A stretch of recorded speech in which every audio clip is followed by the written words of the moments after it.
a profile of every human being. And through all of the research that cybernetics and MIT and Norbert Wiener and all these people have done for many, many decades, figuring out how to tweak the information in the feedback loop that comes to you through all the social media and through the feed to steer you in a certain direction. In fact, do you remember when Facebook some years ago came out with an admission that, oh, we have been secretly doing a psychological experiment on a lot of our users?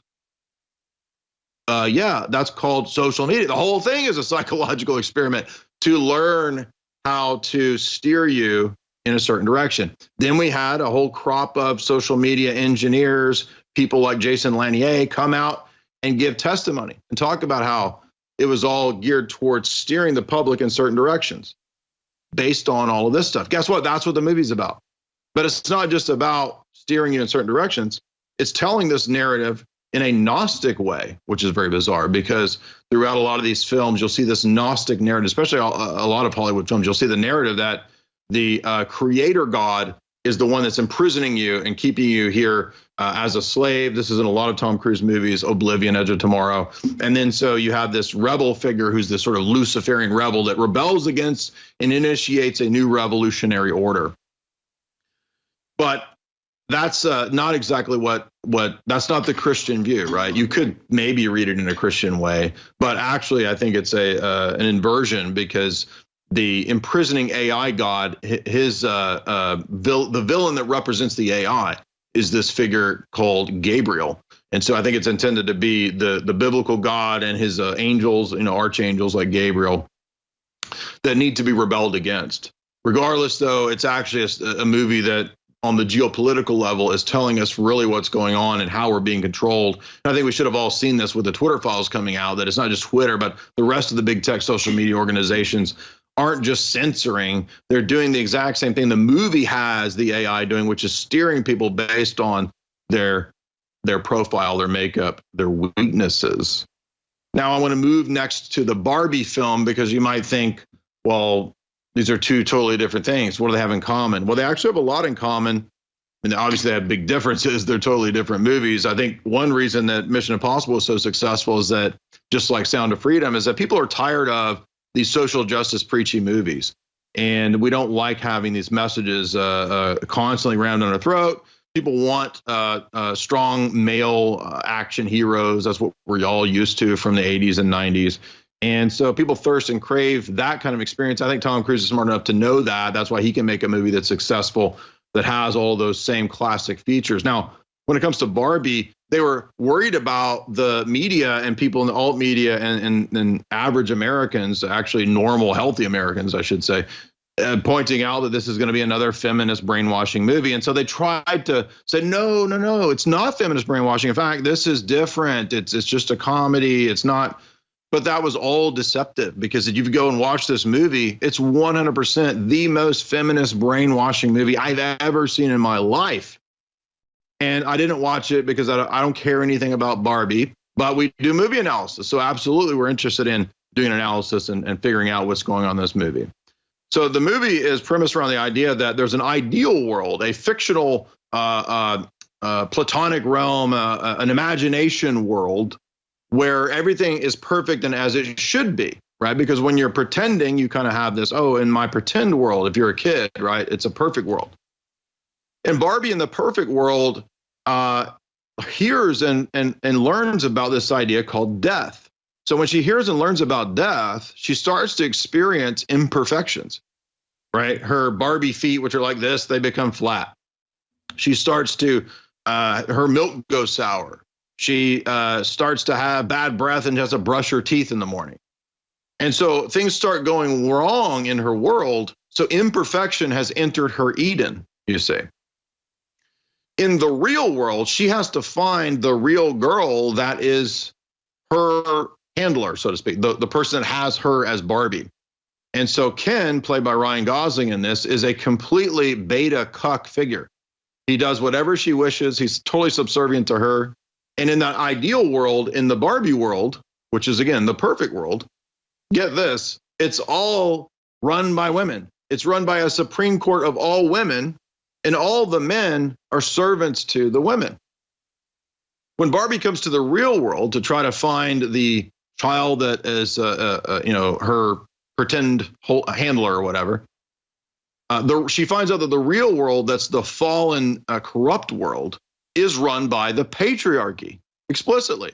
The Mattel Corporation, where you have Will Ferrell as the demiurge Gnostic creator god controlling architect character, he's a complete buffoon, and his only desire is to get Barbie under control and to put her in a box as a traditional role. And you might say, well, wait a minute, I thought you said that the ideal world was the world where women were running things. Right, but that's the thing, is that Barbie is actually moving into a new state. She's trying to evolve, is the point of this story. She evolves through falling to become her own independent girl boss. That's the point of the movie. In fact, when she comes to the real world, her desire is not just to reconnect with the girl that she is her handler, imaginary, owner or whatever. It's to inspire that girl to become her own girl boss, right? And there are some comedic scenes because the girl is brainwashed by radical social justice stuff, the little teenage girl. But her mom, who's the one that had the Barbie, is a super girl boss as well. And they realize that human evolution, that's why the movie begins with scenes from 2001. Human evolution requires change from old and traditional roles, because everything is in evolutionary process. In other words, Ken and the men are going to have to learn that it's time to change and evolve, just like the original creatures were women and they evolved, you see. So, I mean, it's supposed to be comedic and satirical, but it's actually telling you a message about the roles of men and women evolving and changing. The next phase of evolution, as you see there, is the old idea of the 50s woman, the Barbie woman. That's the stage of evolution beyond, primitive monkey existence. And women being mothers, she's taking the child and bashing it because she's no longer, she doesn't want to be a traditional role of a mother. In fact, throughout the story, Barbie learns when she comes to self-actualization and self-realization, she tells Ken, look, you be you and I'll be me. We don't need to be we. You don't need to have the traditional roles. I don't need children. So when Barbie overcomes her imperfections through the process of her own fall, she then decides that she wants to incarnate in this world. She wants to become a real person in this world because now men in this world need to understand that there's a new girl boss in town. There's a new girl savior in town. So a lot of films you'll notice have this dark goddess archetype that then becomes the savior, the dark goddess savior archetype. Margot Robbie comes into this world and has decided that it's her job now to basically replace the patriarchy and fix this world. So the ideal world, which experienced a revolution of patriarchy, literally, right? Ryan Gosling's guys take over the Barbie world. It becomes kingdom, they call it. And the kingdom is all just this really low tier, ridiculous, meathead kind of stuff where guys don't do anything but lay around and watch TV and drink beer. And the women are sophisticated and they're, master planners, and they arrange this divide and conquer scheme to destroy the kingdom and bring back the rulership of the all women Supreme Court. I'm not joking. So they outsmart Ken. They bring down the Ken revolution, and they bring in the matriarchy. And they say that that's because that's the ideal form of government. And they even tell the guys at the end who beg for a spot on the Supreme Court, they say, no, we might give you a lower regional court, an appellate court. You're not going to be on the Supreme Court because you haven't learned, you haven't submitted to the girl bosses, you see. Well, again, Barbie decides that since she's fixed, she's been the savior to that world in a sense. She now needs to come into the patriarchal world, our real world, dominated by the corporate sphere, and to fix all of that and to start a new revolution in this world. So feminism and equal rights saved everything in the ideal world, the Eden that fell. And now they're going to fix everything in this world. And the last scene is her going to see a gynecologist. because the joke throughout the first part of the movie was that Kens and Barbies don't have parts, right? Well, now that Barbie's in this world, she has working parts. She's kind of like a Pinocchio scenario, a real girl. And what that means is that she doesn't need Ken. They actually make it a point to say when she comes to this world, she's leaving Ken, the old traditional world, right? Where there's a relationship between men and women, even though it was experimenting with patriarchy, it had to go back to the original matriarchy. They're actually saying that all the ancient world, the original evolutionary higher status was matriarchy.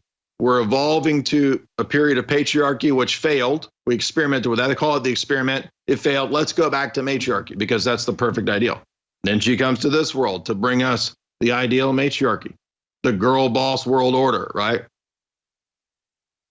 And what does she do? She goes to the gynecologist because now she has female parts. And I think the point of that was that now those female parts are going to be determined for her. They're not going to be determined in a marital role where she's going to give birth. They're going to be parts that she determines as her own new girl boss. You see, women's liberation, women's freedom. Women are not there anymore to be mothers. They're there now to be leaders and girl bosses. And you see there from the very beginning of the film, every time the guys are interacting, they want to fight. And the sophisticated women settle everything, and they're very intelligent. They're hyper intelligent, settling the disputes between the low IQ, toxic masculinity, weirdos there. And they are weird. Like the guys are all effeminate, but they also have toxic masculinity. It's very bizarre. But ultimately, there's absolutely no way that this could in any way be conceived of as traditional. I mean, the fact that the daughter, who is a radical social justice warrior, Marxist, the fact that she decides to drop a little bit of her extreme radical Marxist stuff and be reconciled with her mom, that doesn't make it a conservative movie. I mean, the whole movie is about rejecting anything traditional because we evolve, and we can evolve into new, quote, higher states of individuality and feel-goodiness, right? Whatever makes me feel good. And so at the end, when Ryan Gosling's character is coming into masculinity, he reads a bunch of books, starts lifting weights, starts drinking beer and acting kind of goofy, right? Barbie has to then lecture him on how none of that appeals to her. That's not masculinity. And he's going to have to submit again to the women. Well, guess what? Women don't like men that submit to women. That is not what turns women on. That's called being a beta. And women don't like betas because it's not biological. You can't go against biology, and everybody that does is fighting a losing battle. I want to remind you that this is the Alex Jones Show, and head on over to the InfoWars store to get some of those excellent products to fight the InfoWar. Support Alex. Go to my website, jaysanalysis.com. Buy the books. You get signed copies in the shop. Follow me on YouTube. I did a big debate this week. I did a bunch of really